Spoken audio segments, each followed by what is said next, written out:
आज दिनांक 21 मार्च जगाच्या आणि भारताच्या पटलावर या दिवशी अनेक घडामोडी घडल्या आहेत आणि त्याची नोंद इतिहासात घेण्यात आली आहे. ते जाणून घेऊया या भागात. मी रुपाली गोवंडे आणि तुम्ही पाहताय ऋतम मराठी दिनविशेष. 21 मार्च 1977 रोजी इंदिरा गांधी आणि त्यांचे पुत्र संजय गांधी यांचा लोकसभा निवडणुकीत पराभव झाल्यानंतर देशात चालू असलेली तब्बल 21 महिन्यांची आणीबाणी संपुष्टात आली.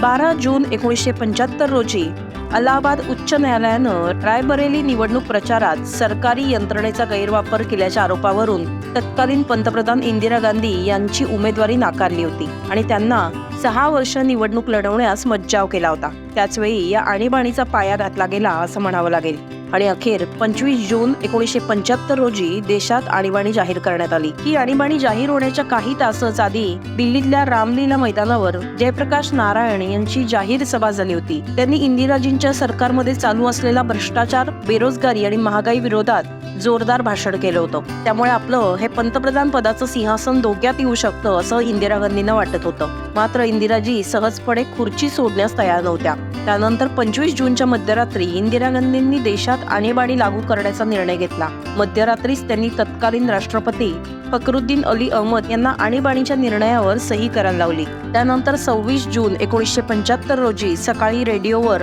इंदिरा गांधींच्या आवाजात संदेश ऐकू आला. बंधूंनो आणि भगिनींनो, राष्ट्रपतींनी आणीबाणी जाहीर केली आहे. या घोषणेनंतर लोकशाहीचं स्वातंत्र्य संपलं. प्रेसला टाळं ठोकण्यात आलं आणि लोकशाहीच्या समर्थकांना तुरुंगात टाकण्यात आलं. आणीबाणीला विरोध करणाऱ्यांचा तुरुंगात अनन्वित छळ करण्यात आला. आणीबाणीचा हा काळोख काँग्रेससाठीही घातक ठरला. 16 मार्च 1977 रोजी झालेल्या लोकसभा निवडणुकीत इंदिरा आणि संजय हे दोघेही पराभूत झाले. आणीबाणी संपली. काँग्रेस अवघ्या 153 जागांवर घसरली आणि जनता पक्षानं देशात सरकार स्थापन केलं. 24 मार्च रोजी मोरारजी देसाई यांनी देशाचे चौथे पंतप्रधान म्हणून शपथ घेतली. जम्मू काश्मीरमध्ये 90च्या शतकात काश्मीरी पंडितांना इस्लामिक दहशतवाद्यांनी केवळ खोरं सोडण्यास भाग पाडलं नाही, तर अनेक काश्मीरी पंडितांची निर्घृण हत्या यावेळी झाली होती. 21 मार्च 1997 रोजी मुस्लिमांनी जम्मू आणि काश्मीरच्या बडगाम जिल्ह्यातल्या संग्रामपोरा गावात 7 काश्मीरी पंडित ग्रामस्थांची विनाकारण हत्या केली. या हत्येमागे इस्लामिक दहशतवादी आहेत हे माहीत असून सुद्धा पोलिसांनी हे प्रकरण अज्ञात हल्लेखोर असं म्हणत बंद केलं. ही घटना संग्रामपोरा हत्याकांड म्हणून ओळखली जाते. काश्मीरी पंडितांच्या हत्येची प्रक्रिया इथंच थांबली नाही. त्यानंतर काश्मीर खोऱ्यात अनेक हत्या झाल्या. इतिहासातल्या या भयावह रानटी क्रौर्यानंतर काश्मीरी पंडितांचं त्यांच्याच देशात पलायन सुरू झालं आणि या पंडितांना जम्मू आणि देशातल्या इतर भागात निर्वासित छावण्यांमध्ये राहण्यास भाग पडलं. फिल्मफेअर पुरस्कार पहिल्यांदा 21 मार्च 1964 रोजी देण्यात आले. हे पुरस्कार त्यावेळेस केवळ 5 श्रेणींमध्ये देण्यात आले होते. 2 बिघा जमीन या चित्रपटाला सर्वोत्कृष्ट चित्रपटाचा पुरस्कार मिळाला, तर या चित्रपटाचे दिग्दर्शक बिमल रॉय यांना सर्वोत्कृष्ट दिग्दर्शकाचा पुरस्कार मिळाला. त्याचवेळी बैजू बावराची अभिनेत्री मीना कुमारी हिला सर्वोत्कृष्ट अभिनेत्री म्हणून पुरस्कार प्रदान करण्यात आला. तसंच या चित्रपटातली तू गंगा की मौज मैं जमुना की धारा या गाण्यासाठी नौशाद यांना सर्वोत्कृष्ट संगीताचा पुरस्कार देण्यात आला होता. तर दिलीप कुमार यांना दाग चित्रपटासाठी सर्वोत्कृष्ट अभिनेता हा पुरस्कार मिळाला. देशातल्या राष्ट्रीय चित्रपट पुरस्कार आणि दादासाहेब फाळके पुरस्कारानंतर फिल्मफेअर पुरस्कार हा हिंदी चित्रपटसृष्टीतला सर्वात लोकप्रिय आणि प्रतिष्ठेचा पुरस्कार मानला जातो. 21 मार्च 1960 रोजी दक्षिण आफ्रिकेतल्या शार्पुले शहरात 69 निशस्त्र कृष्णवर्णीय नागरिकांची दक्षिण आफ्रिकेच्या पोलिसांनी हत्या केली. दक्षिण आफ्रिकेतल्या सरकारनं 18व्या शतकानंतर शहरांमधल्या कृष्णवर्णीय दक्षिणी आफ्रिकी नागरिकांना रोखण्यासाठी काही उपाययोजना केल्या होत्या.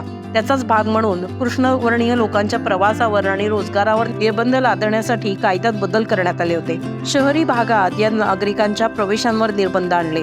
16 वर्षापेक्षा अधिक वयाच्या कृष्णवर्णीय नागरिकांना सोबत पासबुक, ओळखपत्र यांच्यासारखी कागदपत्र बंधनकारक केली गेली. मात्र कृष्णवर्णीय नागरिकांचं असं म्हणणं होतं की गोऱ्या लोकांचं वर्चस्व असलेल्या भागात काळ्या लोकांचा प्रवेश रोखता यावा, यासाठी सरकारने हा कायदा आणलाय.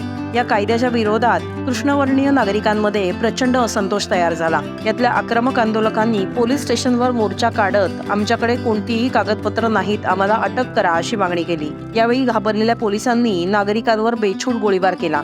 या घटनेनंतर दक्षिण आफ्रिकेच्या सरकारने देशात निदर्शनांवर बंदी घातली आणि एक कायदा आणला ज्यामुळे या हत्याकांडात सहभागी असलेल्या कोणत्याही पोलीस अधिकाऱ्यावर कारवाई होऊ शकली नाही. मात्र ही घटना आंतरराष्ट्रीय इतिहासात शार्प पिले हत्याकांड म्हणून ओळखली जाऊ लागली. 21 मार्च 1999 रोजी नामिबिया दक्षिणी आफ्रिकेपासून पूर्णपणे स्वतंत्र झाला. नामिबिया 106 वर्ष जर्मन आणि दक्षिण आफ्रिकेच्या आधिपत्याखाली होता. आज आफ्रिकन खंडाच्या दक्षिणेला असलेला नामिबिया देश हा संयुक्त राष्ट्रांचा सदस्य आहे. नामिबिया हे वन्यजीव संरक्षणासाठी ओळखलं जातं. जगातले सर्वात जास्त चित्ते इथे बघायला मिळतात. अटलांटिक महासागर नामिबियाच्या पश्चिम किनाऱ्याच्या वाळवंटाला मिळतं आणि त्या ठिकाणाला जगातलं सर्वात जुनं वाळवंट असं मानलं जातं. नामिबियामधलं वाळवंट 550 कोटी वर्षांहून अधिक जुनं असल्याचं सांगितलं जातं. युनेस्कोच्या जागतिक वारसा स्थळांमध्ये या वाळवंटाचा समावेश आहे. नुकत्याच भारतातल्या कुनो अभयारण्यात या नामिबियामधले चित्ते आणून बसवण्यात आले आहेत. आज 21 मार्च रोजी जगभरात आंतरराष्ट्रीय वन दिन साजरा केला जातोय. हा दिवस साजरा करण्यामागचा उद्देश जंगलं आणि त्यांचं महत्त्व याबद्दलची नागरिकांमधली जागरूकता वाढवणं हा आहे.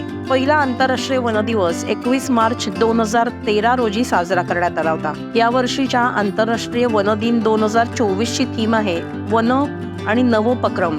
तर हे होते आजचे अर्थात 21 मार्चचे दिनविशेष. रोजच्या दिवसाच्या घडामोडी सांगणारे हे दिनविशेष तुम्हाला आवडत असतील तर नक्की या व्हिडिओ खाली आपली प्रतिक्रिया नोंदवा आणि आमच्या ऋतम मराठीच्या YouTube चॅनलला लाईक करा आणि सबस्क्राईब करा.